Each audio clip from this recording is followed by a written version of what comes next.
عارف إيه هو العطر اللي لسه ماسك مكانه كأقوى أيقونة في شركة تومي هيلفيجر من التسعينات لحد النهاردة؟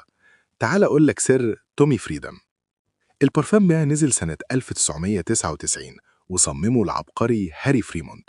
هو مش مجرد ريحة، ده حالة من الحرية والانطلاق.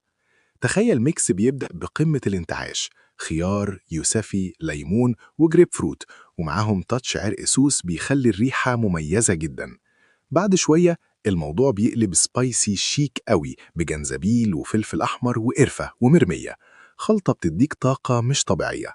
وفي الآخر بيستقر على فخامة حقيقية من خشب الصندل، خشب الريدوود من كاليفورنيا، وطحلب البلوت عشان الثبات والهيبة اللي بنحبها. تومي فريدم لسه بينافس أي برفان مودرن بقوته وشخصيته. لو جربته قبل كده قول لنا كان إيه شعورك. موجود عند أبو عمار للعطور.